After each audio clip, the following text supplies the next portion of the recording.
Hello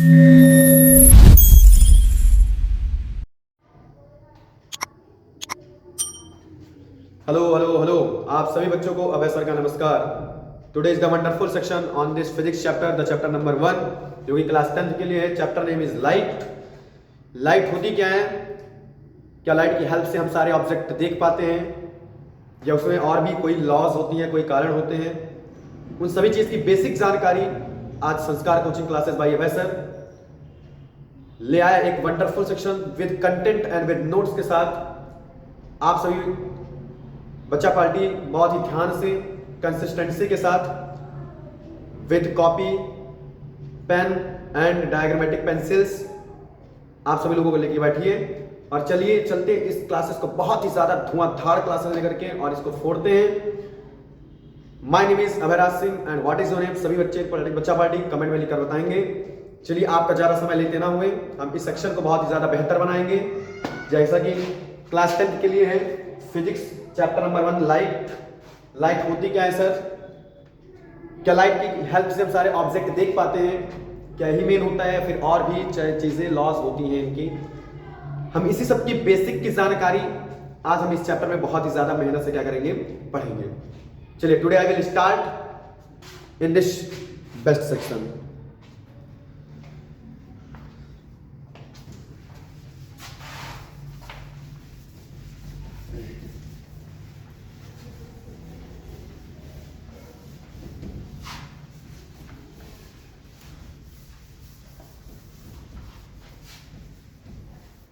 चलिए start करते हैं। लाइट है क्या? चैप्टर नेम है आपका लाइट। तो लाइट है क्या? सबसे पहली हेडिंग है आपकी लाइट। सर लाइट क्या है? पहले ध्यान समझिए, लाइट है क्या? Light is the source of energy. Light is the source of energy that can help see in any object. Light एक प्रकार के ऐसे ऊर्जा का साधन होता है जो किसी भी ऑब्जेक्ट को देखने में मदद करता है। क्या सर लाइट के होने से ही हम सारे ऑब्जेक्ट को बहुत ही अच्छे तरीके से देख सकते हैं, या फिर इनके और भी कोई कारण है? तो अगर हम इन सब चीज की बेसिक की जानकारी को बताने चले तो इसमें लाइट का जो, अगर मैं 100% में अगर मैं एक बात करूं तो लाइट का होना अगर जरूरी है तो उससे कई ज्यादा लाइट की ज्यादा रिफ्लेक्शन ऑफ लाइट का होना बहुत जरूरी है। क्यों? क्योंकि लाइट है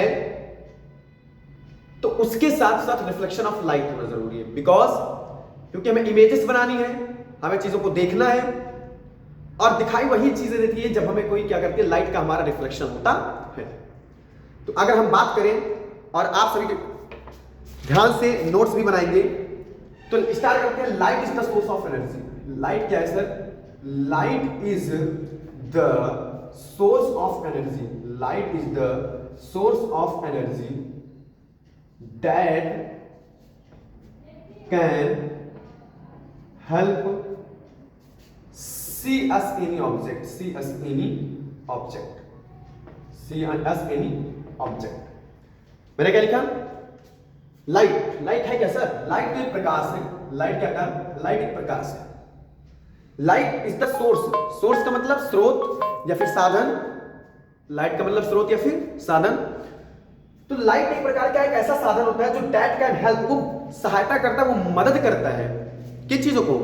किसी भी ऑब्जेक्ट को देखने में। ठीक है सर, इतनी चीजें मैं समझ रही। मतलब light is the source of energy that can help see in any object. Light. अच्छा सर, अगर मैं लाइट की सेकंड प्रॉपर्टी बोलूं, लाइट की सेकंड बोलूं तो लाइट जो ट्रेवल करती है ना, light travel in straight line, in a straight line, in a straight line. Light जो ट्रेवल करती है वो हमेशा सीधी रेखा में। Sir how can be see in straight of light? कैसे हम कह सकते हैं कि जो हमारी लाइट है वो सीधी रेखा में चलती है? तो हम इस चीज को डायग्रामेटिक समझेंगे। डायग्रामेटिक कैसे समझेंगे बेटा? ध्यान से देखिए। अगर मेरे पास फॉर एग्जांपल मेरे पास 3 कैंडल है। क्या है हमारे पास? फॉर एग्जांपल 3 कैंडल्स हैं या फिर 3 कार्डबोर्ड है। हम एग्जांपल के चलते 3 कार्डबोर्ड। एक कार्डबोर्ड ये रहा, एक कार्डबोर्ड ये रहा आपका, सेकंड ही कार्डबोर्ड आपका ये रहा, और आपके सारे कार्डबोर्ड आपके सिमिलर साइज में, आपके 3 कार्डबोर्ड ये है आपके, ये आपके 3 कार्डबोर्ड है, ठीक। अब इन 3 कार्डबोर्ड, लेट अस सी इन अ 3 कार्डबोर्ड, हम इन 3 कार्डबोर्ड को देखते हैं और इनके बीच में एक हम तीनों एक पिन होल कर देते हैं। तीनों में हम क्या कर देते हैं, पिन होल एकदम सीधे सीधे रेखा में क्या कर देते हैं हम लोग, होल कर देते हैं। और हम जब देखते हैं और हमारा कैंडल इस साइड, हमारा कैंडल ये रहा हमारा कार्डबोर्ड, ये रहे हमारे कार्डबोर्ड, ये रहे हमारे कार्डबोर्ड के स्टैंड एंड ये रहा हमारा कैंडल, ये रहा हमारा कैंडल, ये रहा हमारा बेटा कैंडल।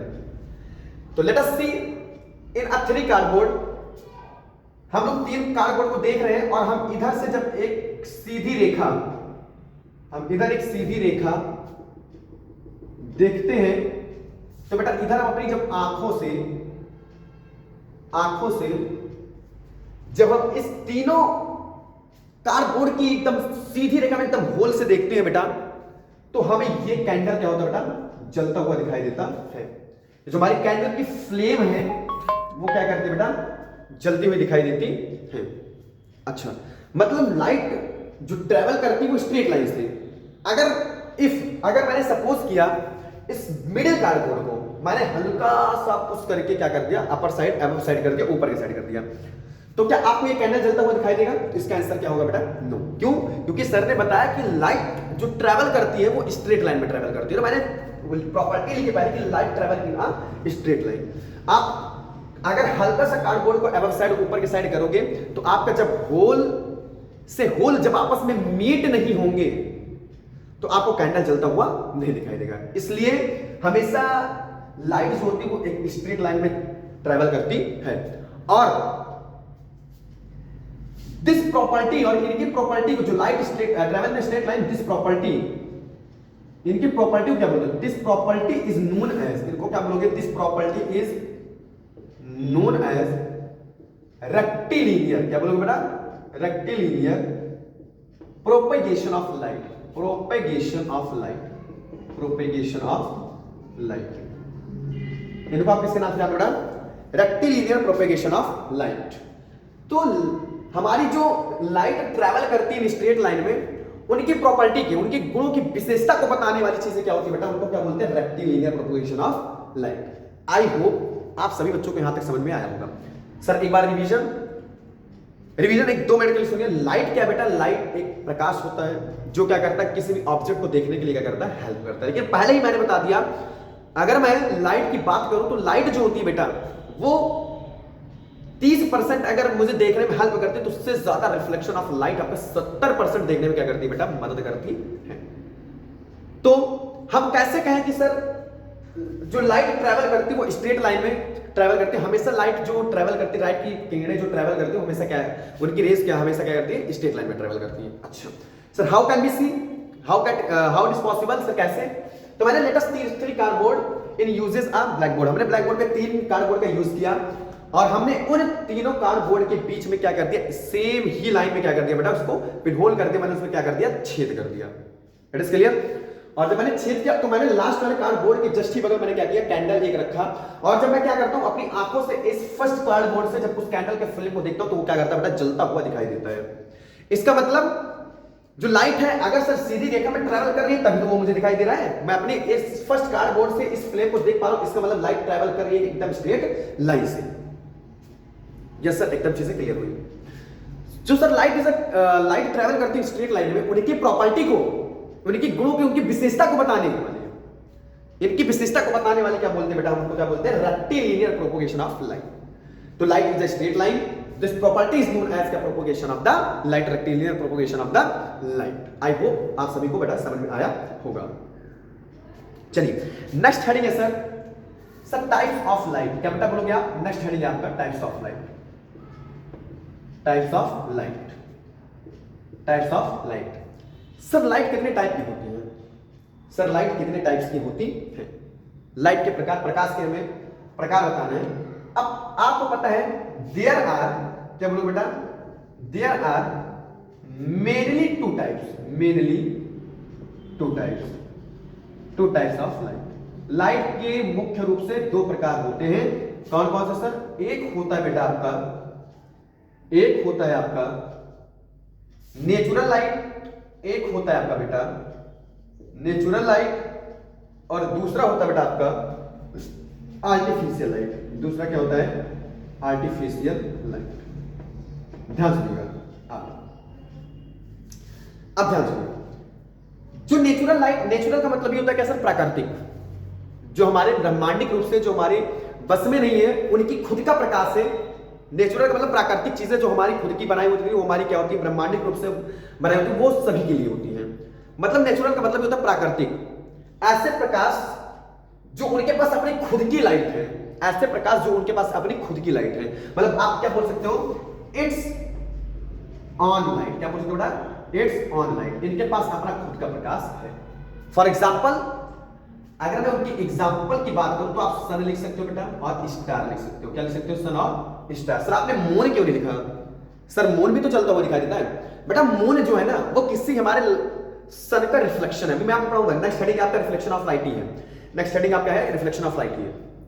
अगर मैं बात करूं तो ये जो नेचुरल लाइट है, प्राकृतिक लाइट है, और जो हमारा मून होता है ना, वो किसी का रिफ्लेक्शन है, किसी का प्रतिबिंब है। और वो किसका प्रतिबिंब है? सर सन का प्रतिबिंब है। सर अपना रिफ्लेक्शन डालता है चंद्रमा के ऊपर, तो चंद्रमा में रात में क्या होता है बेटा? चमकता हुआ दिखाई देता है।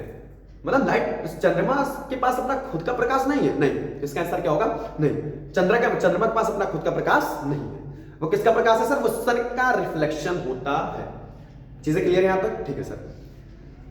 मैंने सन और स्टार के पास अपनी खुद की लाइट, होती है इट्स ऑन लाइट। अगर मैं आर्टिफिशियल की बात करूं, आर्टिफिशियल का ही मतलब होता है कृत्रिम प्रकाश। अगर आप कृत्रिम लिख सकते हो, कृत्रिम प्रकाश, या फिर आप इसको ना समझ पाओ तो आप क्या लिख सकते हो बेटा?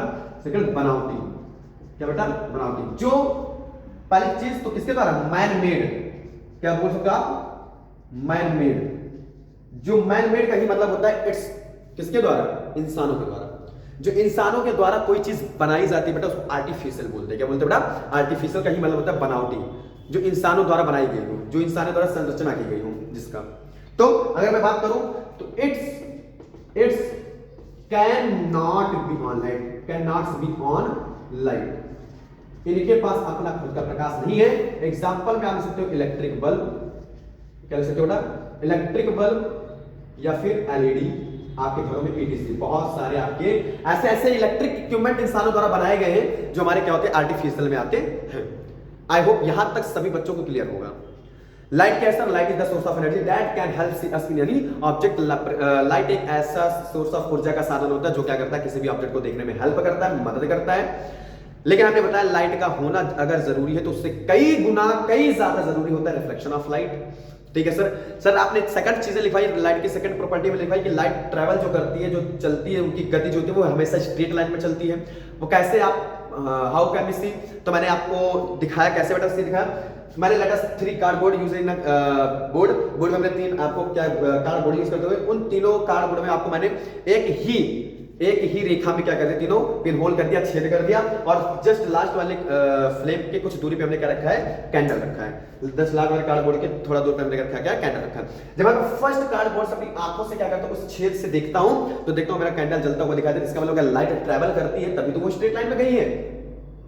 अगर मैं क्या करता हूं? इसी एक सपोज के मैंने मिडिल कार्डबोर्ड को क्या कर दिया? हल्का सा एब साइड ऊपर कर दिया, और जब होल से होल चीजें नहीं मिली तो क्या होता? आपका फ्लेम जलता हुआ नहीं दिखाई दे। बिकॉज क्यों? क्योंकि लाइट जो हमेशा ट्रैवल करती है वो क्या करती है? स्ट्रेट लाइन में ट्रैवल करती है। ठीक है सर, यहां तक समझा दिया। उसके बाद क्या types of light? Sir light होती है sir, there are mainly 2 types. कौन कौन सी सर? एक होती है हमारी नेचुरल लाइट और एक होती है आर्टिफिशियल। नेचुरल लाइट जो होती है वो प्राकृतिक, जो इंसानों द्वारा नहीं बनाई गई, वो अपने संरचना मतलब ब्रह्मांडिक रूप से गॉड द्वारा, आप बोल सकते हो गॉड के द्वारा जो संरचना की गई हमारी प्राकृतिक चीजें होती है, जो हमारे बस में नहीं होती है। एज आप बायो में बोल सकते हो इनवॉलंटरी मसल्स बोल सकते हो। इनवॉलंटरी मसल्स फॉर एग्जांपल से हार्ट, किडनी, लीवर, ये सारी चीजें होती हैं जो हमारे बस में वो नहीं होती बेटा। उसी फॉर एग्जांपल यहाँ पे लाइट की बात की जा रही है तो हमारे क्या बोल सकते हो? नेचुरल प्राकृतिक, वो जो किसी के बस में नहीं होती है, वो हमारे ब्रह्मांडिक रूप से। जैसे वहीं पे लिखा है बेटा इट्स ऑन लाइट, इनके पास अपना खुद का प्रकाश होता है।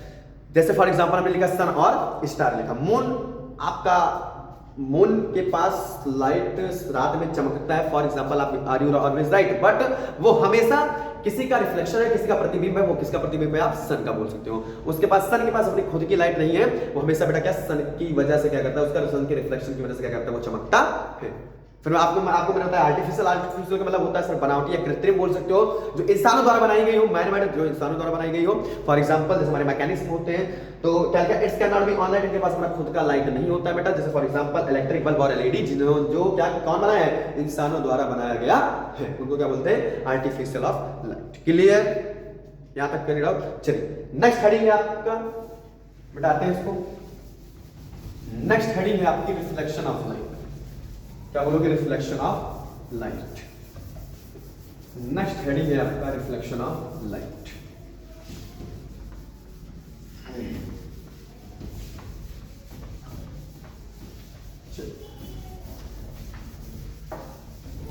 हाँ, नेक्स्ट हेडिंग बेटा आपका reflection of light.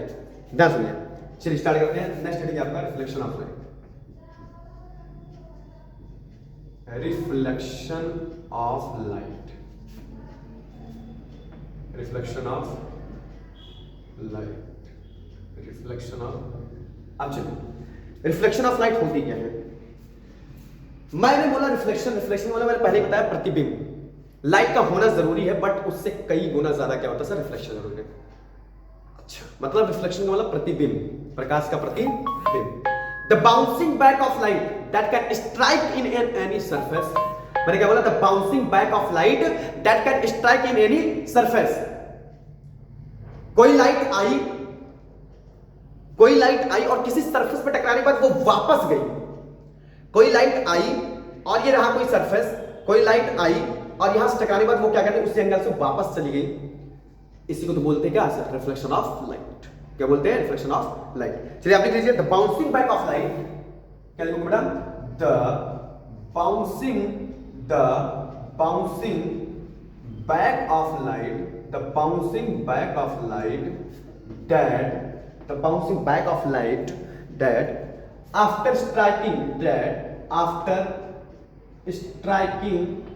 that after striking a surface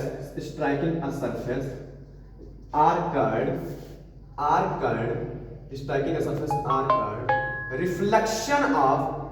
reflection of light।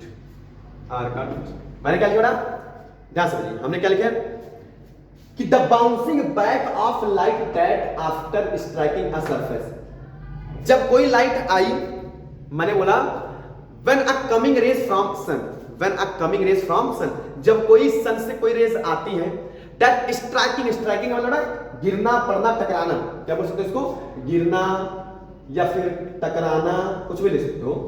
जब कोई लाइट आई, when a coming rays from a sun, when after striking in any plane surface, then after bouncing back, this phenomena is known as क्या बेटा, reflection of light. For example मैं इसको diagrammatic समझूं तो इसका diagram क्या बेटा, ध्यान सुनिए। ये कोई रहा हमारा प्लेन सरफेस, ये कोई रहा हमारा क्या, प्लेन सरफेस, या फिर मैंने इसको कोई कुछ भी बोल लिया, क्या बोल दिया बेटा, सरफेस। हमने क्या बोल दिया इसको, कोई सरफेस है। ये रहा हमारा यहां पे सन, ये रहा हमारा यहां पे बेटा क्या, सन। ये हमारे सन में ये चारों साइड हमारे सन के बाद होते हैं, क्या होती है, रेज होती है, सन की रेज होती है। अब हम सारी रेज के एग्जांपल्स में हम क्या केवल एक रेज उठाते हैं। यहां से कोई एक रेज मैंने लिया और क्या किया बेटा, सन से कोई रेज आई, when a coming ray from sun, जब सन से कोई रेज आई, उस रे का नाम होता है सर इंसिडेंट रे। क्या नाम है बेटा, इंसिडेंट रे। इस रे का नाम होता है सर क्या, इंसिडेंट रे। क्या बोलो बेटा, इंसिडेंट रे। When a ray coming from a sun, this ray is known as क्या बेटा, इंसिडेंट रे। जब कोई रे सन के द्वारा आती है, उस रे का नाम क्या होता है बेटा, इंसिडेंट रे। और जब इंसिडेंट रे जब किसी पॉइंट पे मीट की, उसका नाम मैंने रख दिया ओ। क्या नाम रख दिया, सरफेस का नाम है ए बी, उस पॉइंट का नाम क्या है सर, ओ। और हमने देखा सर जब ओ पे रखा तो यहां पे कोई एक लाइन, जैसे ही एक इंसिडेंट रे किसी सरफेस पे टकराई, वहां पे एक लाइन बन गई। उस लाइन का परपेंडिकुलर लाइन का नाम होता है बेटा नॉर्मल रे। क्या, नॉर्मल रे। और नॉर्मल रे हमेशा ऑलवेज कितने डिग्री होते हैं बेटा, 90 डिग्री होते हैं। कितने डिग्री होते हैं, 90। क्यों, क्योंकि आपने मैथ में पढ़ा है, जब कोई लाइन किसी भी सरफेस पे स्ट्रेट खड़ी हुई होती है, उसका जो एंगल होता है वो कितना होता है, सम ऑफ द एंगल कितने बराबर होता है सर, 90 बराबर होता है। किसके बराबर होता है, 90 बराबर होता है। ठीक है सर। उसी प्रकार से हमारे साइंस में क्या होता है कि जब कोई लाइट क्या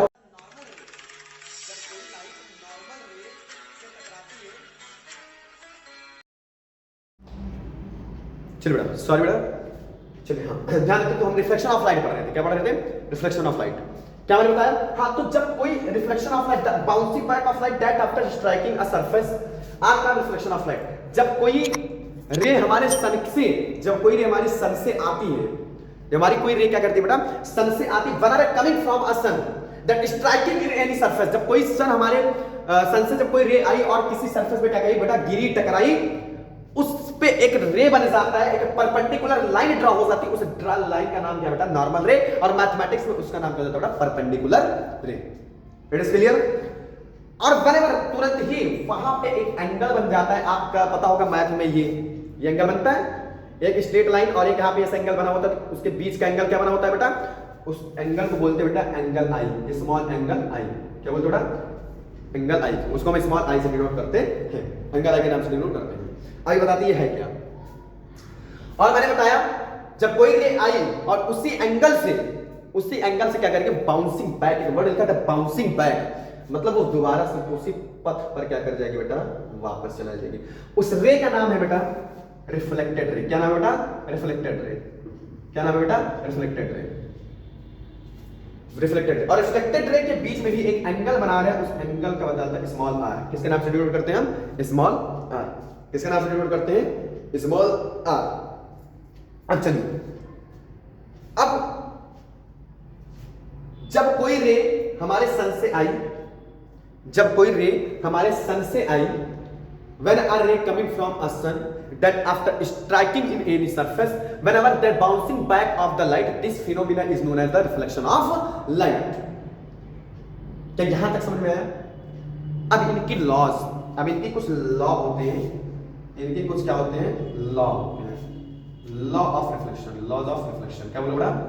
laws of reflection, laws of reflection. इनके कुछ लॉज होती हैं, कुछ लक्षण होते हैं, कुछ कानून होते हैं। इनके क्या लॉज होती हैं सर? ध्यान दें। इनकी लॉज क्या होती है बेटा? लॉज, पहली लॉ तो क्या है आप देखिए हमेशा, इसे डायग्रामेटिक से आप लॉ समझ जाएंगे। इनकी लॉज क्या है? इंसिडेंट रे और नॉर्मल रे और reflected ray are lie in a same plane. ये सर नो ना समझिएगा। The incident ray and normal ray and reflected ray are lie in a same plane. तीनों लाइन एक ही प्लेन पर, एक ही सरफेस पे, क्या पॉइंट ओ पर ही क्या कर रही है? तीनों आपस में मीट कर रही है कि नहीं कर रही है? लाई कर रही है, गिर रही है, पड़ रही है, नहीं गिर रही है? ये बताइए। ये सर, तो लॉ का पहला नियम तो यही तो है, कुछ और थोड़ी ना है। हाँ अच्छा, इसका मतलब सर इंसिडेंट रे, आप क्या लिखो बेटा? Incident ray and reflected ray, reflected ray to normal ray, to normal ray lie in same plane, same plane। बस पहला लॉ हो गया ये। मतलब sir incident ray, reflected ray and normal ray are lie in a same plane. तीनों plane क्या करते हैं? आपस में मीट करते हैं, मिलते हैं। यहां तक कोई दिक्कत? सेकंड क्या है सर? सेकंड कुछ नहीं है। सेकंड बेटा क्या है? जरा हमें एक चीज बताना, जरा हमें एक चीज बताना बेटा, ध्यान देना सर।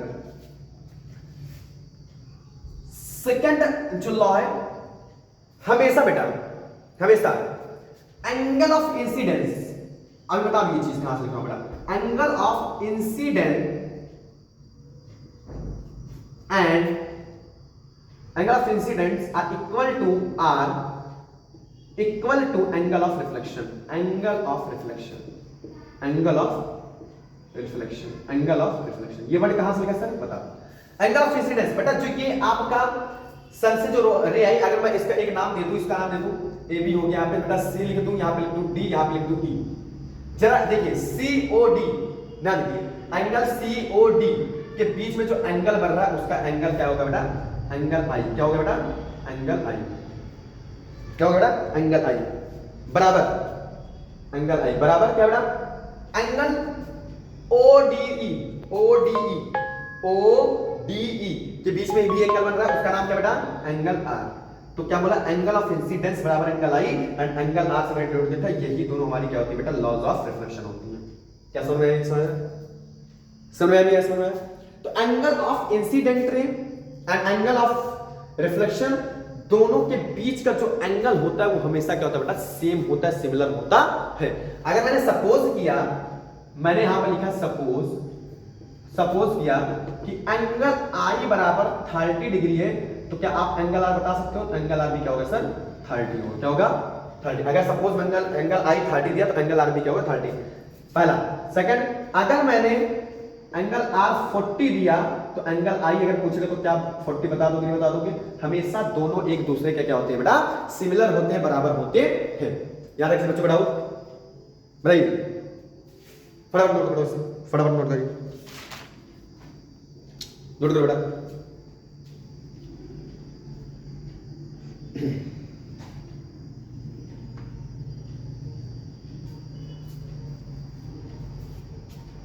चलिए हम डाल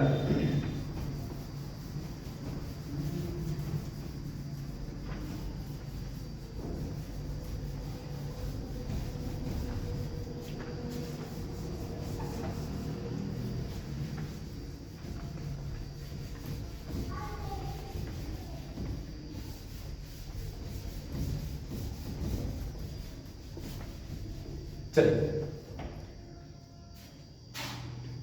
अब इनके क्या लिखते हैं, टर्म रिलेटेड टू रिफ्लेक्शन। क्या डालो बेटा, टर्म रिलेटेड टू रिफ्लेक्शन। प्रतिबिंब करते समय उनके कौन कौन से टर्म यूज हुए थे, कौन कौन से टर्म यूज हुए थे, हम इसके बारे में पढ़ेंगे। तो पहले तुम्हारे किसका नाम लिया था बेटा, पहले तुमने नाम लिया था इंसिडेंट रे। किसका नाम लिया था, इंसिडेंट रे। दूसरा हमने किसका नाम लिया था सर रिफ्लेक्टेड रे। किसका नाम लिया थोड़ा, रिफ्लेक्टेड रे। थर्ड किसका नाम लिया था सर नॉर्मल रे। किसका नाम लिया था, नॉर्मल रे।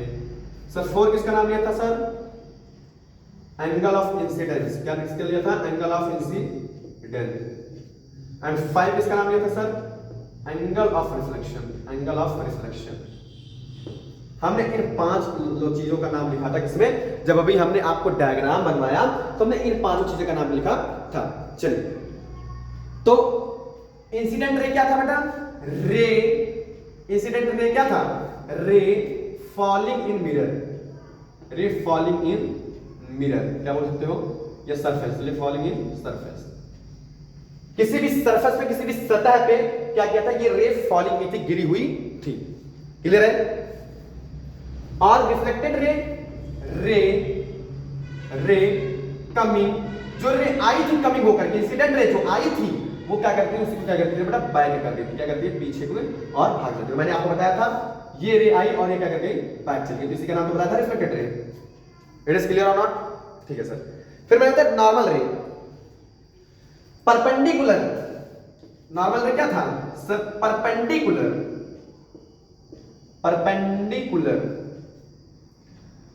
at the line of incident ray। Incident ray जब आई थी उसी समय एक परपेंडिकुलर लाइन बनी हुई थी। जब मैंने बताया जब वन आर रे कमिंग फ्रॉम अस, जब कोई सन से जब कोई रे आई और सरफेस पे टकराई, उसी समय एक लाइन परपेंडिकुलर मुझे दिखी, उस लाइन का नाम मैंने क्या बताया था आपको, नॉर्मल रे। क्या बताया था बेटा, नॉर्मल रे। इट इज क्लियर और नॉट? फिर मैंने बताया एंगल ऑफ इंसिडेंट, जो लिखा बेटा एंगल ऑफ इंसिडेंट को मैंने किससे डिनोट किया था, बट सर हमने एंगल ऑफ इंसिडेंट को डिनोट किया था एंगल आई से, और एंगल ऑफ रिफ्लेक्शन को मैंने डिनोट किया था एंगल आर से। क्या लिखा था, एंगल आर से। तो एंगल बिटवीन आप लिख सकते हो क्या बेटा, आप इसको क्या लिख सकते हो सर, एंगल बिटवीन। क्या लिख सकते हो बेटा, एंगल बिटवीन। किसके एंगल बिटवीन, किसके between, angle between incident ray and normal रे। नॉर्मल रे, क्या बात समझ में आई कि नहीं आई भाई? ये आपका मैंने स्मॉल डायग्राम बनाया, यहाँ पे ये तो एंगल आई था, तो ये जो इंसिडेंट रे थी और ये जो नॉर्मल रे थी, इन दोनों के बीच का ही तो एंगल होता है, एंगल ऑफ इंसिडेंट। तो क्या बदलेगा, एंगल बिटवीन किसके, इंसिडेंट रे और नॉर्मल रे के बीच बिटवीन में जो एंगल होता है उसको क्या बोलते हैं, angle of incidence. Angle of reflection भी same sir, angle between reflected ray, क्या बोलो बेटा, रिफ्लेक्टेड रे एंड नॉर्मल रे। क्या बोलो बेटा, नॉर्मल रे। मुझे तो नहीं लगता, आई होप कि आप सभी को समझ में नहीं आया होगा। क्या सभी को समझ में आ गया? मैंने ही एक चीज बेसिक से बेसिक चीज लाइट के बारे में हमने हर एक सारी चीजों को, रिफ्लेक्शंस क्या होती है, लाइट क्या होती है, रिफ्लेक्शन ऑफ लाइट क्या होती है, नॉर्मल रे क्या होती है, रिफ्लेक्टेड रे क्या होती है, एंगल ऑफ इंसिडेंट क्या होता है, एंगल ऑफ रिफ्लेक्शन क्या होता है, नॉर्मल रे क्या होती है, मैंने सारी चीजों को, हर एक चीज को बेटा इंडिकेट कर दिया, हर एक चीज को मैंने यहां पे बता दिया। क्या समझ में आया कि नहीं आया? समझ में आया नहीं आया? चलिए इसी टाइम पे एक चीज और, नोट में आप लोग लिखोगे क्या? नोट में क्या लिखना बेटा? Speed of light. सर जैसे हम किसी भी बटन को या फिर की को, अपने घरों में जो लगे हुए की होते हैं, हमारे बटन होते हैं, सॉकेट होते हैं, उनको सर हम बटन को जैसे ऑन करते तुरंत लाइट जल जाती, ग्लो कर जाती है। सर स्पीड ऑफ लाइट कितनी होती है? क्वेश्चन आता है स्पीड ऑफ लाइट, आप बोल सकते हो स्पीड ऑफ लाइट। क्या बोल सकते हो बेटा? Speed of light.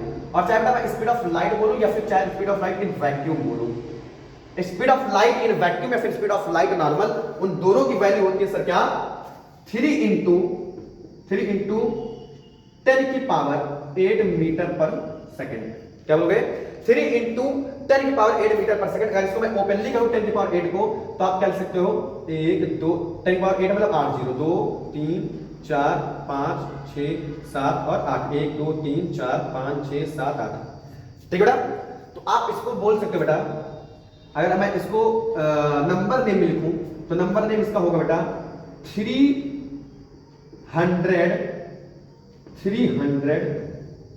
मिलियन। क्या बोल सकते हो बेटा? 300 मिलियन। 300 मिलियन लाइट की स्पीड होती है, 300 मिलियन लाइट की स्पीड। अब सोचिए, आप खुद सोचिए, अभी आपको फॉर एग्जांपल मैंने लिया, आप अपने फादर के साथ कहीं पे जा रहे हैं, फॉर एग्जांपल मैंने कहा कि बेचल टू लखनऊ जा रहे हैं, आपकी गाड़ी की स्पीड, पहली चीज तो यूनिट देखिए मीटर पर सेकंड, आपकी गाड़ी की स्पीड वहां पे होती है क्या सर? केजी पर वो क्या सर? हावर में होती है। क्या होती है? हावर में होती है।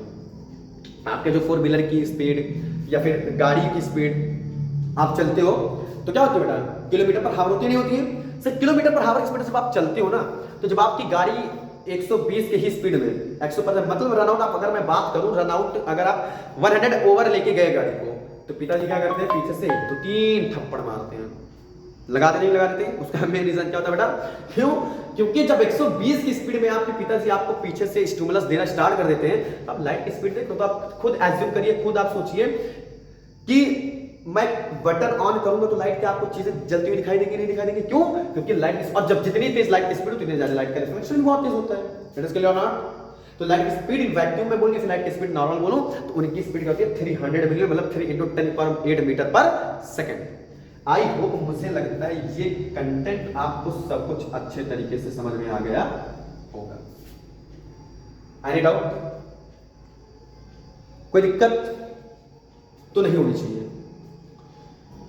चलिए नेक्स्ट हेडिंग है sir types of reflection. Next heading है क्या? Types of reflection. Next heading है सर टाइप्स ऑफ रिफ्लेक्शन। अब हमने लाइट के टाइप पढ़ ली, रिफ्लेक्शन पढ़ा, अब टाइप्स ऑफ रिफ्लेक्शन। तो आपके सिलेबस में बेटा टाइप्स ऑफ रिफ्लेक्शन 2। क्या बेटा? 2। कौन कौन से? एक है सर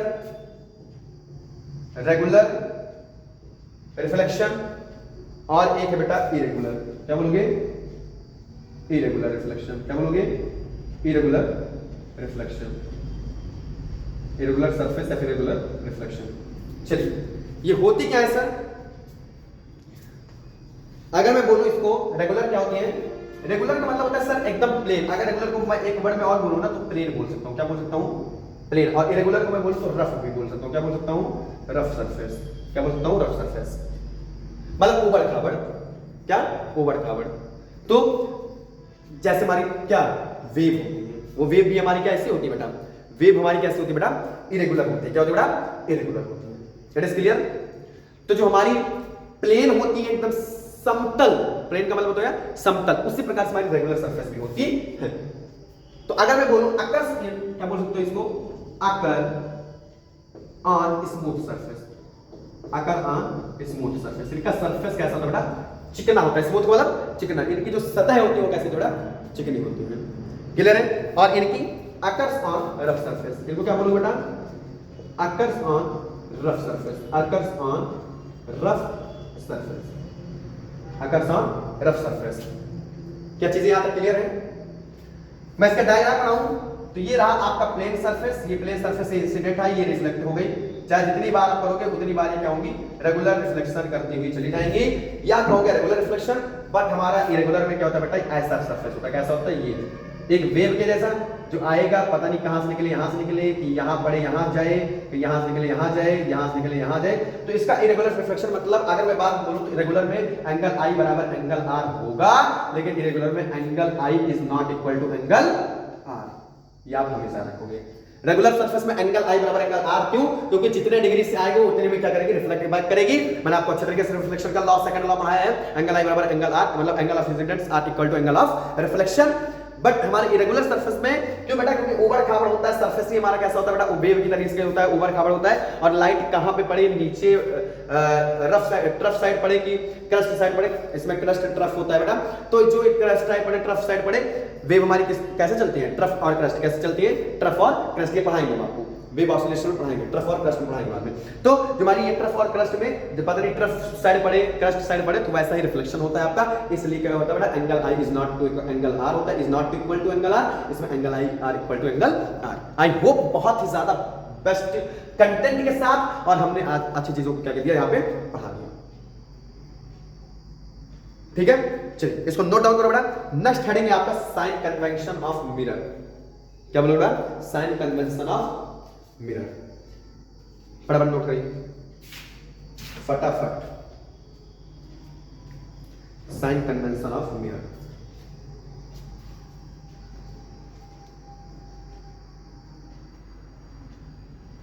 चलिए इसको मिला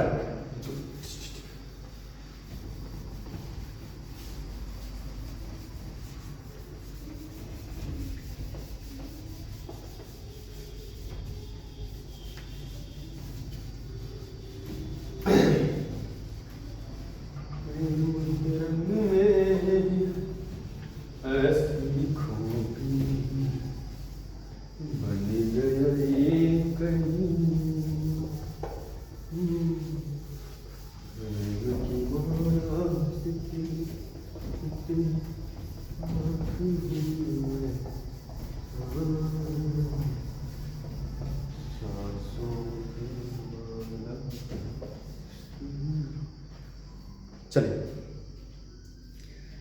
साइन कन्वेंशन फॉर मिरर। क्या बोलो बड़ा, साइन कन्वेंशन फॉर मिरर। चलिए हेडिंग डालिए आप, sign convention of mirror, sign convention of mirror, sign convention of mirror, sign convention of mirror. बेटा मिरर का जो टॉपिक है, जो मिरर का टॉपिक मैंने जैसे types of mirror, there are two types mainly type. एक प्लेन मिरर होता है, एक स्फेरिकल मिरर होता है। तो प्लेन मिरर तो आपका नॉर्मल होता है, बट स्फेरिकल मिरर के क्या होता है बेटा, कुछ टाइप्स होते हैं जिसमें आपका कॉनकेव होता है और कॉन्वेक्स मिरर होता है। प्लेन मिरर का यूज आप अपने यहाँ घरों में करते हो, बट जो स्फेरिकल मिरर होता है, स्फेरिकल मिरर के जो कॉनकेव मिरर होते हैं, कॉन्वेक्स मिरर, कॉनकेव मिरर कहाँ पे यूज होता है, एज अ सेविंग नाव की दुकान पे होता है ना, डेंटिस्ट आपके डॉक्टर की दुकान पे होता है। लेकिन कॉन्वेक्स मिरर आपके क्या होता है बेटा, आपके गाड़ियों के साइड व्यू, साइड मिरर के जो होते हैं वहां पे आपका कॉन्वेक्स मिरर यूज होता है। देन ये सारी चीजें मैंने आपको एक अलग से लेक्चर बना के अपलोड करूंगा। कॉनकेव एंड उसमें कॉनकेव के ही बारे में सारी चीजें रहेंगी, उसमें रे डायग्राम भी रहेगा कॉनकेव के बारे में। तो वो हमारा एक अलग का लेक्चर, अलग का पार्ट रहेगा। बट मैं उसका sign convention of mirror, mirror का साइन कन्वेंशन सर ऊपर के साइड क्या पॉजिटिव होता है, वो नीचे के साइड क्या होता है सर, अगर हमारा जो क्या बोलते हैं रे ऑफ लाइट इधर जा रही है तो उसका साइन कन्वेंशन इधर अगर होगा तो कैसा, क्या नेगेटिव होगा कि पॉजिटिव होगा। ये सारी चीजें हम क्या करेंगे इसमें सीखेंगे। क्या करेंगे बेटा इसमें, सारी चीजें हम क्या करेंगे बेटा इसमें सीखेंगे। तो पहला है according to sign convention of mirror का बोला, according to new Cartesian sign convention, according to आप देखो बेटा, अकॉर्डिंग टू कार्टेशियन। क्या बोलो बेटा, स्पेलिंग में क्या है, अकॉर्डिंग टू न्यू कार्टेशियन। आप क्या बिल्कुल, according to new Cartesian, according to new Cartesian sign convention,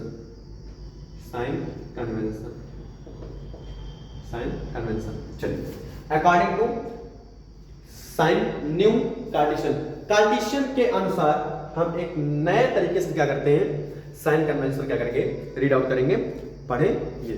चलिए पहला क्या है, distance measure in direction of light. क्या बोलो बेटा, डिस्टेंस मेजर,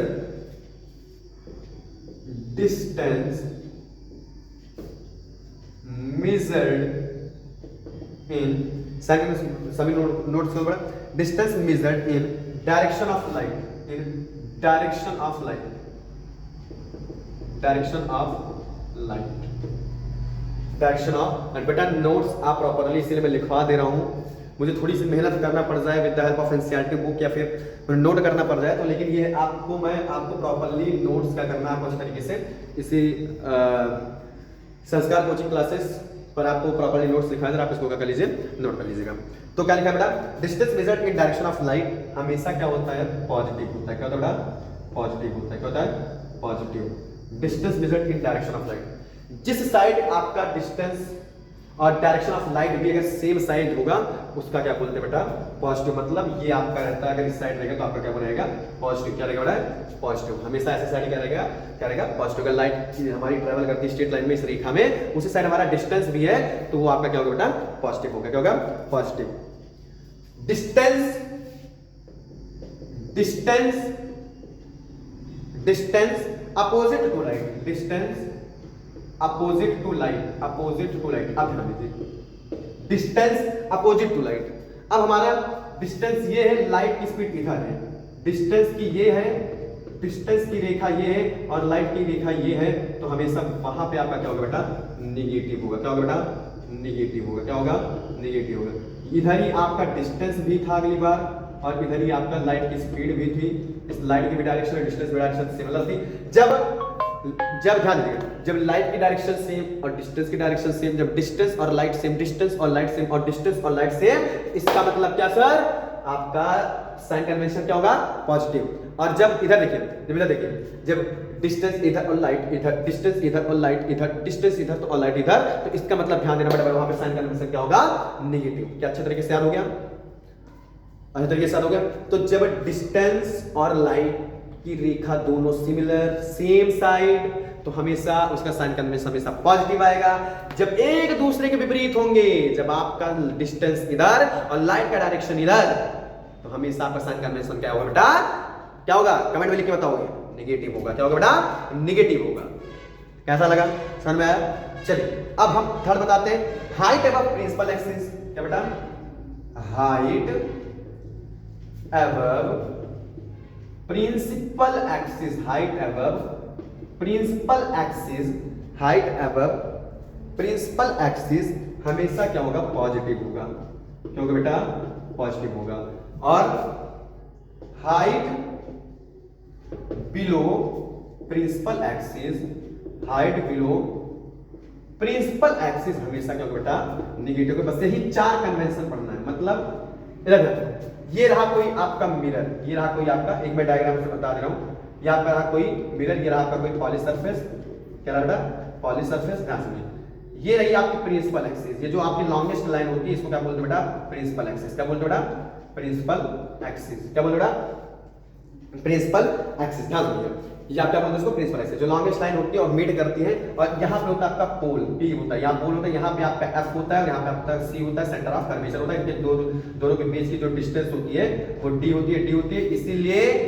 इसीलिए हमेशा रेडियस ऑफ कर्वेचर, हमेशा रेडियस ऑफ कर्वेचर जो होता है हमेशा 2f होता है। क्या होता है, f। एक f और c के बीच का d और एक f और p के बीच का d, तो d प्लस d बराबर 2d हो जाता है। इसलिए यहाँ पे क्या होता है, 2f हो जाता है। क्या होता है, 2f। तो r बराबर 2f। जब रेडियस ऑफ कर्वेचर को बोले तो आप क्या कर देना, 2f, f से क्या कर देना, मल्टीप्लाई कर देना। It is clear. अगर f दिया है 30 तो रेडियस ऑफ कर्वेचर पूछे तो क्या बोलोगे सर, 60 होगा। क्या होगा, रेडियस ऑफ कर्वेचर क्या होगा, 60। मतलब f अगर 30 दिया गया तो 30 × 2 बराबर 60, तो रेडियस ऑफ कर्वेचर कितना आएगा बेटा, 60। आई होप यहाँ तक आप सभी बच्चों को अच्छे तरीके से समझाएगा। अब ध्यान दो, जो भी मैंने बताया, अगर डिस्टेंस, अब इससे पहला क्या लिखा बेटा, distance measured by light direction, इधर ही लाइट का भी, लाइट भी इधर ही है और डिस्टेंस भी इधर ही जा रही है, तो हमेशा याद रखना कैसा होगा सर, पॉजिटिव होगा। क्या होगा सर, पॉजिटिव होगा। अब लाइट हम डिस्टेंस हमारी इधर है, लाइट विपरीत जा रही, इधर क्या होगा बेटा सर नेगेटिव होगा। क्या होगा सर नेगेटिव होगा। इधर क्या होगा सर पॉजिटिव होगा। जब ऊपर के साइड साइन करने से कोई ऊपर के साइड बोल रहे हैं तो हमेशा क्या बोलोगे सर पॉजिटिव, और हमेशा कोई नेगेटिव नीचे बोले तो हमेशा क्या बोलोगे बेटा नेगेटिव। तो हमें लगता है आई होप साइन कन्वेंशन आपको इस डायग्राम की हेल्प से क्या होगा अच्छे तरीके से समझ में आ गया होगा। क्लियर। सेम साइड क्या बोलोगे जब डायरेक्शन ऑफ लाइट और लाइट की स्पीड भी सेम तो आप क्या बोलोगे सर साइन कन्वेंशन क्या होगा बेटा पॉजिटिव। जब एक दूसरे के विपरीत तो आप क्या बोलोगे बेटा नेगेटिव बोलोगे। और जब एक ऊपर पॉजिटिव और नीचे नेगेटिव। क्लियर। क्या साइन कन्वेंशन अच्छे तरीके समझ में आया। आप तुरंत इसको कर लीजिए, अच्छे तरीके से नोट कर लीजिए। उसके बाद आपका नेक्स्ट हेडिंग है मिरर फार्मूला। नेक्स्ट हेडिंग है आपका क्या बेटा मिरर फार्मूला। फटाफट नोट करिए इसको। नेक्स्ट हेडिंग है आपका क्या बेटा मिरर फार्मूला। चलिए नेक्स्ट हेडिंग है आपका क्या बेटा मिरर फार्मूला।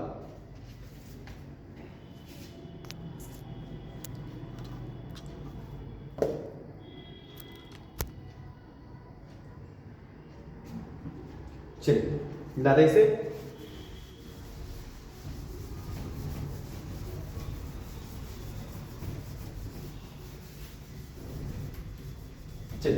नेक्स्ट हेडिंग है आपका बेटा मिरर फार्मूला।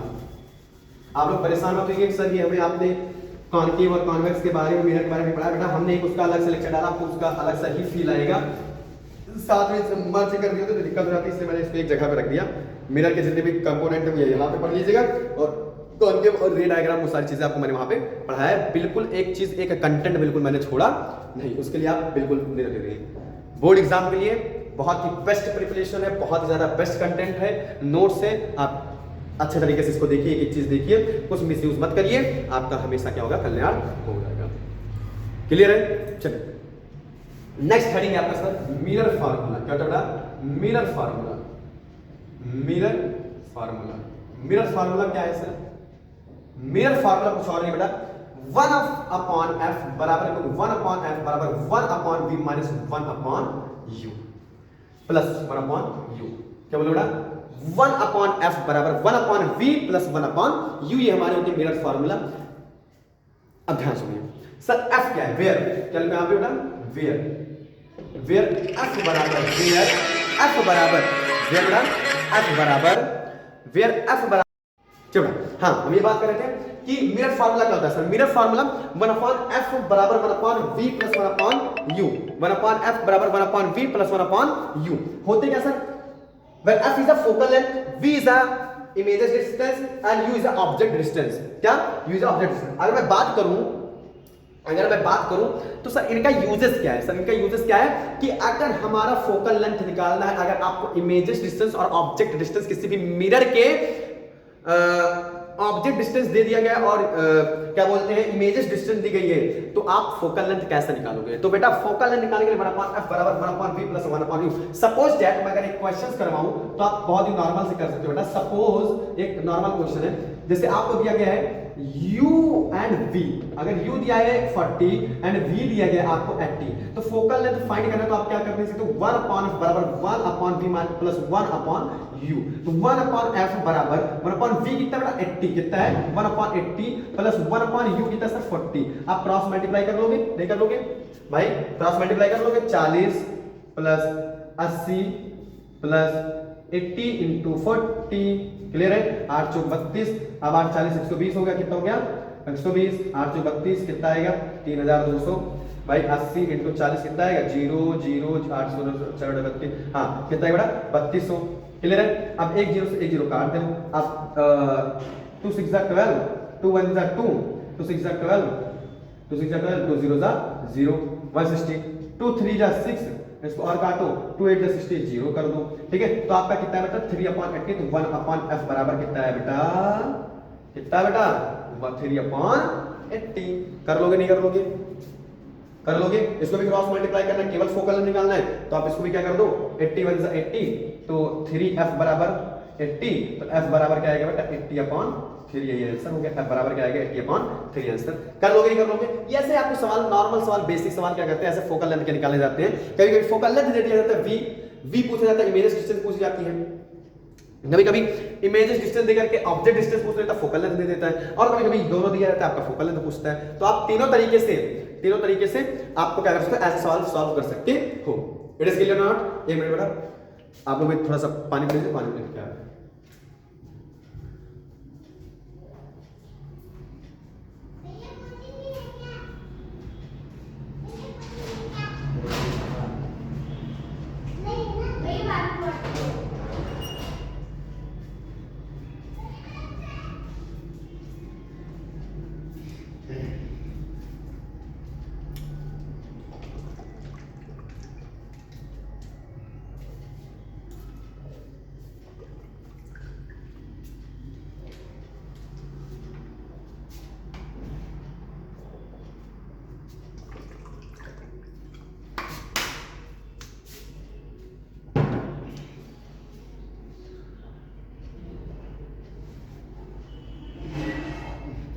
चलिए, हाँ चलिए स्टार्ट करते हैं। तो ऐसे ही सवाल आपसे बेसिक पूछे जा सकते हैं। अब चलिए चलते हैं इनके मैग्निफिकेशन। सर अगर मैग्निफिकेशन पूछ लिया जाए तो इमेज और उसकी मैग्निफिकेशन पूछ लिया जाए तो सर मैग्निफिकेशन का फार्मूला ही होता है सर क्या?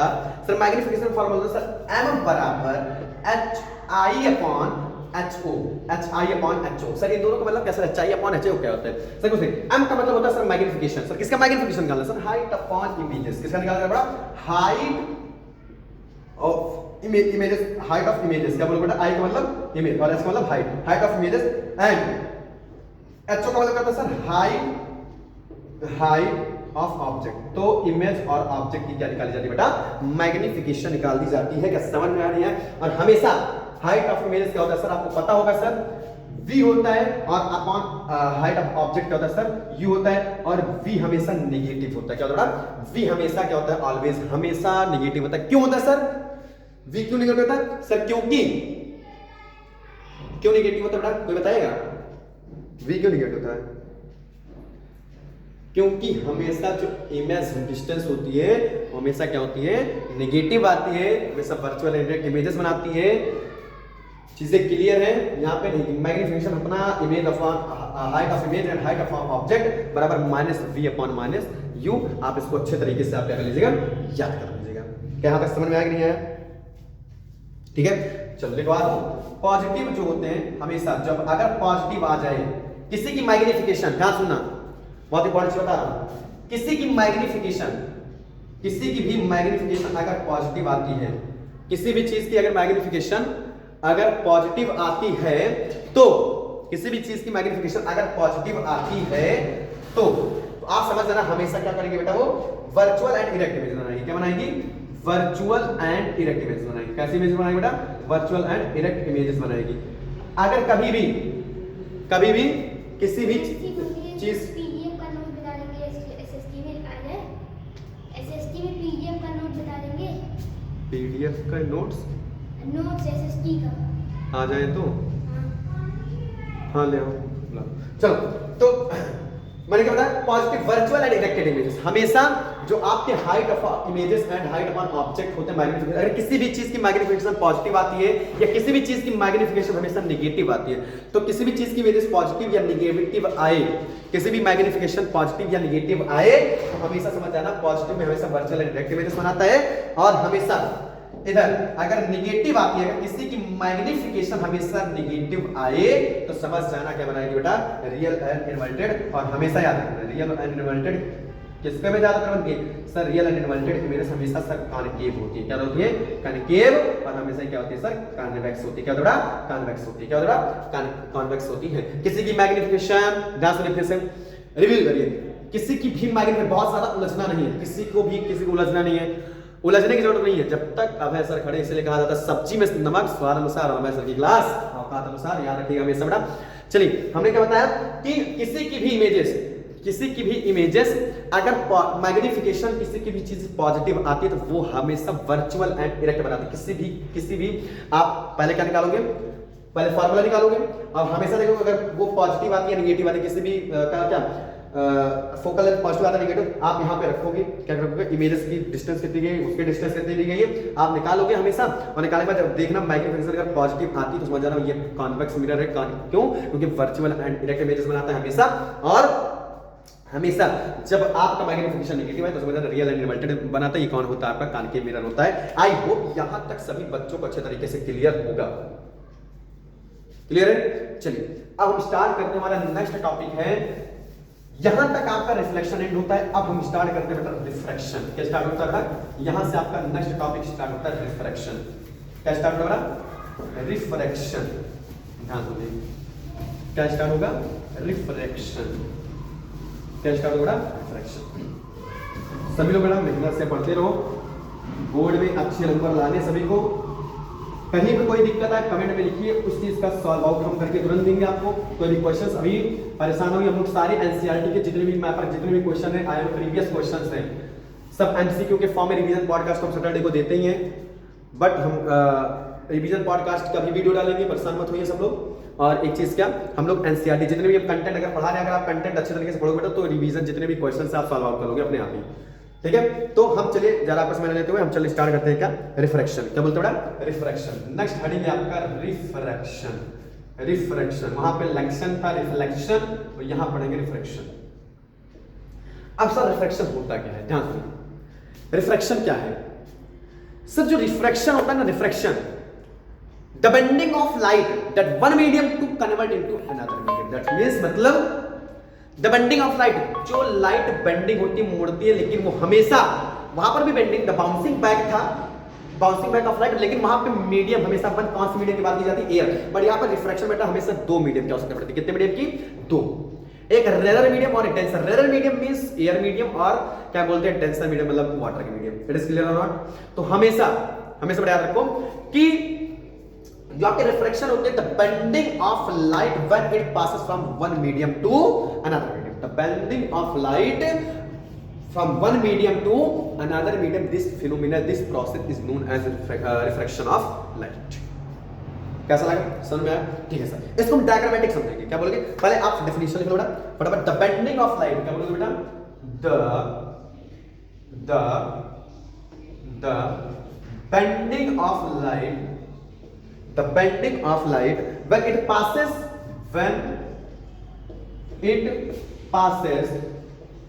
from one medium to one medium to another medium, from one medium to another medium, this is called, this phenomena is known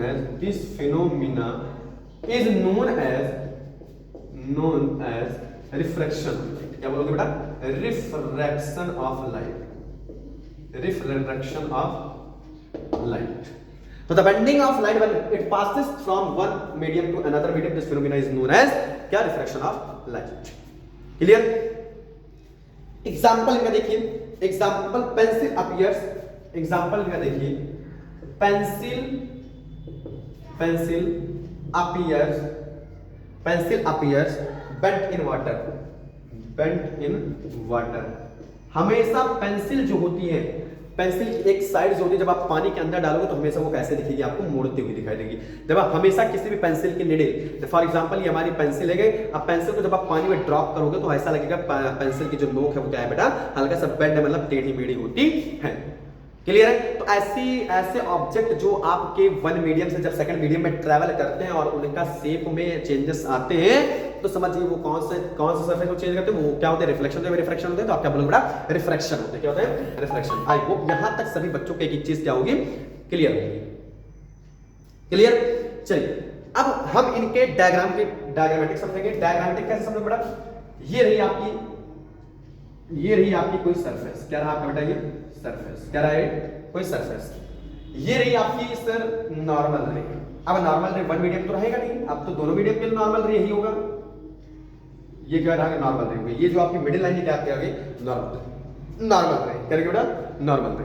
अब ध्यान समझिएगा, अब one incident ray coming from sun, जब कोई इंसिडेंट रे कहां से? सन से आ रही है तो उसका नाम तो इंसिडेंट रे। लेकिन अब यहां पे एक चीज आती है, क्या? जब किसी नॉर्मल रे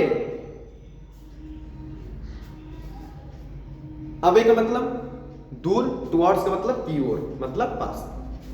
जब एक incident ray away from a normal, जब नॉर्मल से दूर होती जाती है तो याद रखना, जब आपका वाटर मीडियम में जाएगा तो वो टुवर्ड्स की ओर जाएगा, कहां पे जाएगा, टुवर्ड्स द नॉर्मल। जब away from the normal from a rare medium तो हमेशा टेंशन मीडियम में कहां जाएगा, टुवर्ड्स इनका क्या, नॉर्मल जाएगा। चीजें समझे, बहुत अच्छे तरीके से समझा क्या सर।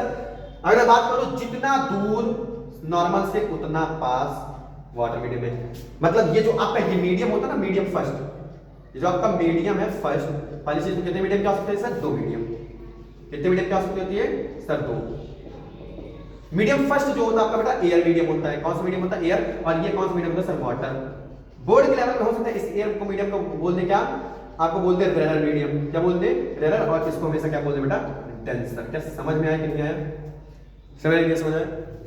तो जो हमारे एम्फीबियंस होते हैं ना, जो हमारे एम्फीबियंस होते हैं वो सारे एम्फीबियंस जो होते हैं हमारे जलचर वाले, तो जो जमीन वो पानी में रहते हैं, एम्फीबियंस हमारे क्या रहते हैं, पानी में रहते हैं, वो हमेशा क्या रहते हैं बेटा, हमारे रिफ्लेक्शंस को करते हैं। जब उनको कोई फूड ऊपर दिया जाता है, कोई फूड चीजें ऊपर दी जाती है तो उनको जल्दी हाईली दिखाई देती है। क्यों, उनका मेन रीजन होता है क्या, इसको करते हैं रिफ्लेक्शंस को करते हैं, क्या रिफ्लेक्शंस। रिफ्लेक्शन की वजह से जब कोई सिक्का हमारे पानी के अंदर गिर जाता है और वो हमें ऊपर दिखाई देता है, उसका एक्चुअल डेप्थ नहीं दिखाई देता, उसके सही वास्तविक गहराई नहीं दिखाई देती है, लगता है बस सिक्का ऊपर ही है। उसका मेन कारण क्या होता है सर, रिफ्लेक्शन होता है। क्या होता है, रिफ्लेक्शन।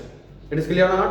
तो रिफ्रैक्शन जितना आपका नॉर्मल से दूर होकर के उतना ही सेकंड मीडियम में आपका उतना ही पास जाएगा। अगर जितना आपका सेकंड मीडियम से क्या करेगा बेटा, जितने आप इससे चिपक के आएंगे उतना इधर से दूर भागेगा, जितना आप चिपक के आएंगे उतना इधर से दूर भागेगा, और जितना इधर से दूर आओगे उतना ही इससे क्या करेगा बेटा, चिपक के भागेगा। क्या रिफ्लेक्शन अच्छे तरीके से समझ में आ गई है। तो the bending of light when it passes one medium to another medium, this phenomena is known as क्या बेटा, रिफ्रैक्शन। आई होप रिफ्रैक्शन अच्छे तरीके से समझ में आ गया। अब इनकी सर लॉज क्या होती हैं, इनके भी भाई लॉज होते हैं। क्या इनकी लॉज क्या होती है, चलिए इनके पढ़ते हैं। फर्स्ट लॉ और सेकंड लॉ दोनों ध्यान से चलिए बताते हैं इसको। इनकी लॉ पढ़ते हैं, लॉज ऑफ रिफ्रैक्शन। क्या पढ़ोगे, लॉज ऑफ रिफ्रैक्शन। क्या पढ़ेंगे बेटा, laws of refraction. Laws of refraction. यहां पे डालिए heading laws of refraction, laws of refraction. हमारे लॉज ऑफ रिफ्रैक्शन, अब इनके क्या नियम होते हैं, जैसे हमने उसमें पढ़ा रिफ्लेक्शन में क्या पढ़ा, normal ray, incident ray and reflected ray are lie in a same plane. पहला एंगल आई बराबर एंगल आर, हमने दोनों पढ़ा। लेकिन ऐसा बट हमारे इसमें नहीं होता है, बिकॉज क्यों, क्योंकि वहां पे जो एक ही मीडियम थी, वहां पे एक मीडियम में जैसे आया वैसे ही ट्रैवल करके चला गया, तो इस एंगल आई बराबर एंगल आर कर देते। बट यहाँ पे क्या ऐसा होता है नहीं, क्यों, क्योंकि यहाँ पे तो मीडियम ही चेंज हो गया है। और आपने तो बहुत अच्छे से पढ़ा रिफ्रैक्शन में क्या होता है, किसी वन मीडियम से जितना टुवर्ड्स द नॉर्मल उतना इधर अवे फ्रॉम द नॉर्मल, जितना इधर उधर अवे फ्रॉम द नॉर्मल इधर उतना ज्यादा टुवर्ड्स द नॉर्मल। क्या समझ में आया कि नहीं समझ में आया, क्लियर है, ठीक है सर। अब इनकी पहली लॉ क्या होती है, देखो इनकी पहली लॉ क्या होती है, फर्स्ट लॉ होती है incident ray, reflected ray and normal रे लाई इन सेम प्लेन। इसने क्या बोला सर, हमेशा ध्यान रखना इधर पहला लॉ तो एकदम same to same. First law इनका भी होता है sir incident ray and normal ray and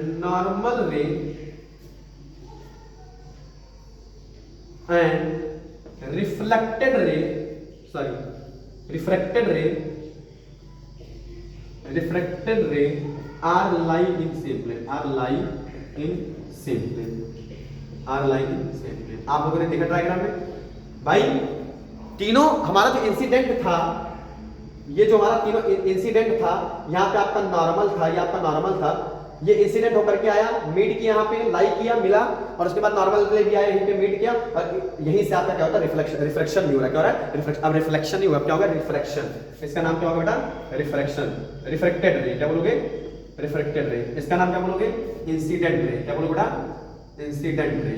और इसको क्या बोलोगे बेटा, नॉर्मल रे। क्या बोलोगे, नॉर्मल रे। समझ में आ रही है, रिफ्लेक्टेड रे। अब क्या बोलोगे, रिफ्लेक्टेड रे। अब रिफ्रैक्टेड क्योंकि रिफ्लेक्शन बढ़ रहे हैं।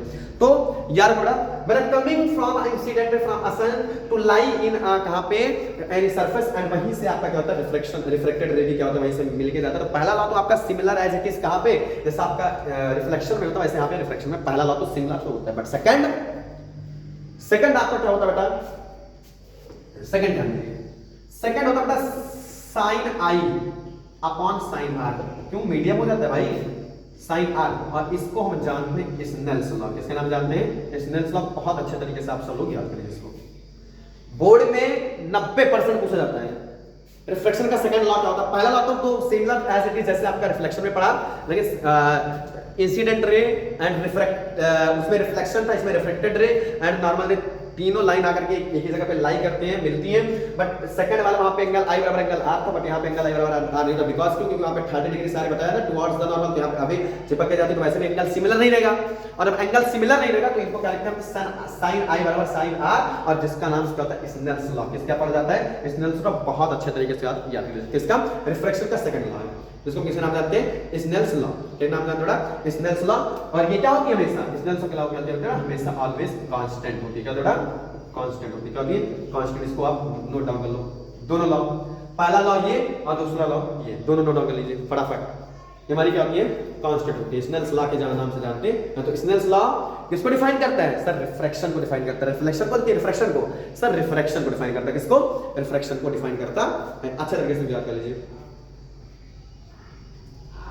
फटाफट। नेक्स्ट हेडिंग आपका रिफ्रैक्टिव इंडेक्स पूछा बहुत जाता है। नेक्स्ट हेडिंग आपका क्या बेटा? Refractive index. क्या पूछा जाता है? Refractive index. क्या पूछा जाएगा? रिफ्रैक्टिव इंडेक्स एन बराबर सी अपॉन वी। क्या बोला? सी अपॉन वी। एन बराबर C upon V, where N बराबर सी बराबर वी बराबर एन बराबर refractive index. Refractive index, sir refractive index है क्या? पहले बताइए। ठीक है, सी बराबर speed of light in vacuum. C बराबर क्या है sir? Speed of light in vacuum. Speed of light in vacuum. Vacuum में स्पीड की लाइट कितनी होती है? And speed of light in medium. और वी क्या है? Speed of light in medium.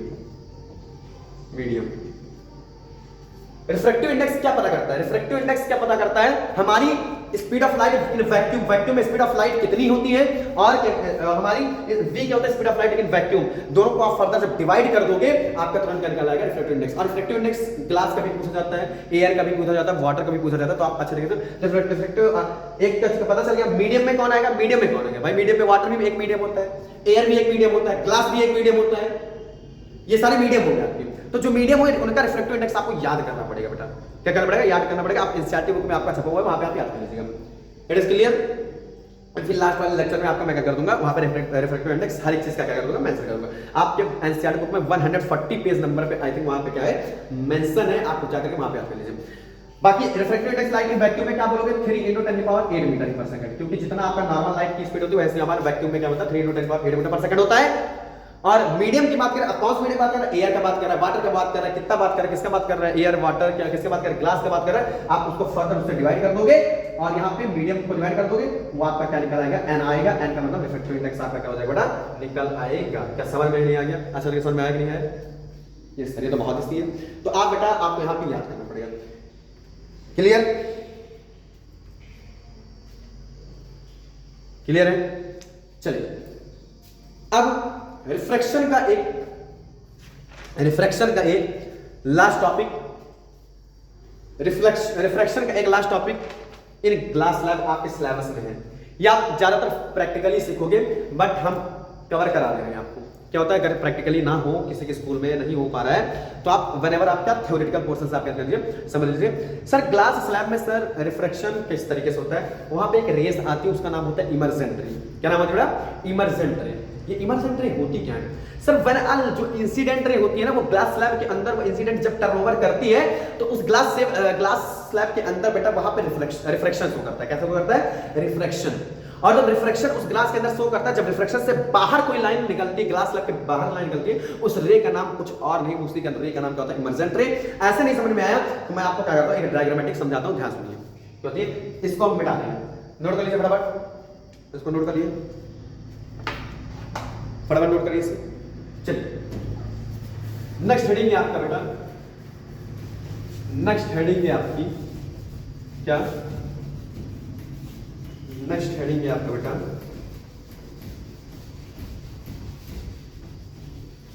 Next heading है आपका बेटा refraction in glass slab, refraction in glass slab, refraction through glass slab, refraction through glass slab, refraction through glass slab. Glass slab के माध्यम से कैसा रिफ्रैक्शन होता है, चलिए हम इसको पहले डायग्रामेटिक समझते हैं कैसे। ये रही हमारी ग्लास स्लैब, ये रही हमारी क्या ग्लास स्लैब, ये रही हमारी क्या ग्लास स्लैब, ये रही हमारी क्या ग्लास स्लैब, ये रही हमारी क्या ग्लास स्लैब। ये कोई हमारी ग्लास स्लैब है, ध्यान से देखिएगा। ये रही, अब ध्यान से, यहां से जब कोई एक रे आती है उस रे का नाम होता है सर इंसिडेंट रे। कहां से आ रही, जो पहले फर्स्ट रे आए उसका नाम क्या होता है बेटा, सबको मैंने बताया इंसिडेंट रे। जब कोई ray when are a coming from a sun या कहीं से आ रही है, वो आकर के जब लाई करती है या स्ट्राइक करती है किसी भी ग्लास स्लैब के फर्स्ट सरफेस पे, ये आपका फर्स्ट सरफेस, सेकंड अंदर का सेकंड, ये आपका थर्ड सरफेस। जब फर्स्ट सरफेस स्ट्राइक करती है वहां पे एक मैंने तुरंत ही बताया एक लाइन बन के आती है, उस लाइन का क्या है सर नॉर्मल, क्या रहती है बेटा नॉर्मल रे, क्या रहती है नॉर्मल रे। तो ये जो आपकी नॉर्मल रे बनी, ये नॉर्मल रे जब आपकी क्या करें बेटा बनी, ये नॉर्मल रे हुई, और नॉर्मल रे से जब कोई रे जब ग्लास स्लैब के अंदर भाई जाहिर सी बात है जितना आप टुवर्ड्स जाओगे उतना ही क्या करेंगे वो चिपक करके जाएंगी और जा करके इस ग्लास स्लैब के सेकंड सरफेस पर टकराएंगे। टकराने के बाद ये आपकी हो जाती है रिफ्रैक्टेड रे, क्या हो जाती है बेटा रिफ्रैक्टेड रे, क्या बोलोगे बेटा रिफ्रैक्टेड रे, क्या बोलोगे बेटा रिफ्रैक्टेड रे। ध्यान समझिएगा, बहुत ही ज्यादा इंपॉर्टेंट टॉपिक है और पूछा भी जाता है इमर्जेंट रे होती क्या, व्हाट ऐसे ही पूछ लेता है व्हाट इज इमर्जेंट रे, तो लोग आप याद रखें ना इसका आंसर क्या होगा बेटा क्या refraction of through glass slab, glass slab के थ्रू कैसा रिफ्रैक्शन होता है, वहां पे इमर्जेंट रे का क्या होता है पाया जाता है। ध्यान से मैं बहुत एक ही चीज समझ रहा हूं, जब कोई रे फर्स्ट रे जब ग्लास स्लैब के ऊपर टकराती, जब when are coming from one ray आकर के स्ट्राइक करती है किसी ग्लास स्लैब के फर्स्ट सरफेस पे, उस रे का नाम होता है इंसिडेंट रे। और तुरंत ही जब इंसिडेंट रे किसी एक सरफेस पर टकराती है उसमें तुरंत एक नॉर्मल रे बन जाता है, मैंने आपको हर जगह बताया। उस नॉर्मल रे से जब कोई रे जब वो टुवर्ड्स या अवे फ्रॉम द जब नॉर्मल से आई तो ये इधर क्या करेंगे बेटा वो अवे फ्रॉम में जाएगी, जब ये टुवर्ड्स द नॉर्मल है तो अवे फ्रॉम द कहां जाएगी ग्लास स्लैब के अंदर, इसका नाम होगा रिफ्रैक्टेड रे। और यहीं पे जब रिफ्रैक्टेड रे आया तो यहां पे फिर से क्या बन गया एक नॉर्मल रे, क्या बना बेटा नॉर्मल रे, क्या बना यहां पे नॉर्मल रे। अब इसके लिए नॉर्मल रे, और जब यहां पे जब ये अब चिपक के आई, जब ये चिपक के आई तो ये क्या करेगी बेटा दूर भागेगी, क्या भागेगी दूर, इसी का नाम होता है इमर्जेंट रे। क्या नाम होता है बेटा इमर्जेंट रे। क्या चीजें मुझे लगता है एक डायग्रामेटिक थोड़ा अच्छा समझ में आ रही है, यही होती है इमर्जेंट रे। जब कोई रे इंसिडेंट होकर के किसी भी ग्लास स्लैब के फर्स्ट सरफेस पर टकराई, वहां पे जो एक नॉर्मल रे ने बनाया उस नॉर्मल रे का नाम इंसिडेंट रे हुआ। इंसिडेंट रे से जब वो क्या करी ग्लास स्लैब के अंदर एंटर हुई, वो रे एंटर हुई ग्लास स्लैब के अंदर, उस रे का नाम हुआ रिफ्रैक्टेड रे। और रिफ्रैक्टेड रे से जब कोई रे बाहर निकली उस रे का नाम क्या हो गया इमर्जेंट रे। आई होप बहुत ही अच्छे तरीके से समझ में आया होगा कि इमर्जेंट रे क्या होती है, reflection of the glass slab. अब इसी के बारे में हमें क्या करना है नोट डाउन करना है, इसी के बारे में क्या करना है नोट डाउन करना है। ध्यान से इमर्जेंट रे कल को बेटा emergent ray parallel to incident ray, parallel to incident ray, incident ray हमेशा जैसे इंसिडेंट रे पैरेलल आती है उसी की तुरंत ही पैरेलल क्या होती है हमारी इमर्जेंट रे भी पैरेलल होती है। सेकंड लाइन लेटरल डिस्प्लेसमेंट अकर, और इसको हम दूसरे क्या बोलते हैं लेटरल, दूसरे नाम से बोलते हैं लेटरल डिस्प्लेसमेंट अकर, लेटरल डिस्प्लेसमेंट अकर। यहां पर लेटरल डिस्प्लेसमेंट कुछ ना कुछ लेटरल डिस्प्लेसमेंट भी होता है। यही दो आपके होते हैं reflection through a glass slab. I hope बहुत ही अच्छे तरीके से बहुत ही अच्छे कंटेंट के साथ आपने रिफ्लेक्शन और रिफ्रैक्शन के दोनों टॉपिक बहुत ही विद नोट्स विद अच्छे कंसेप्ट के साथ ये दोनों चैप्टर आपको मुझे लग रहा है ये टॉपिक दोनों बहुत ही अच्छे तरीके से क्लियर हुए होंगे। हमने बहुत ही ज्यादा मेहनत से बेटा पढ़ाया, एक ही चीज को मैंने रिफ्लेक्शन और रिफ्रैक्शन बहुत ही अच्छे तरीके से पढ़ाया, बेस्ट कंटेंट के साथ पढ़ाया, विद नोट्स भी लिखवाई साथ में। इनका आपको क्या यूज मिला, इनका क्या आपका बेनिफिट मिला इससे पढ़ने से, इस चैप्टर को पढ़ने के बाद आपको कितनी चीज रिमाइंड हुई, कितनी चीजें याद हुई, कितनी चीजों को याद करने की भी जरूरत है।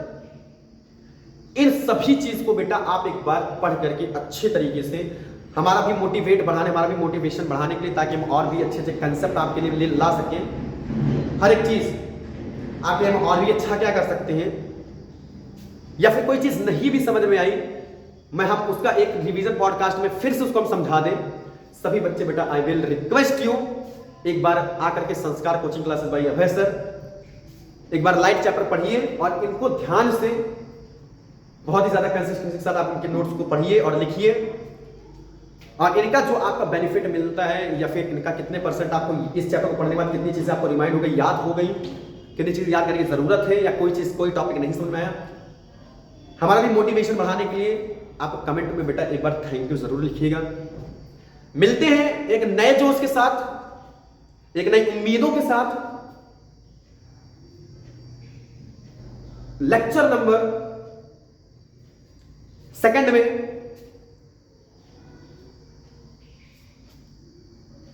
Tata, bye bye, thank you all of you.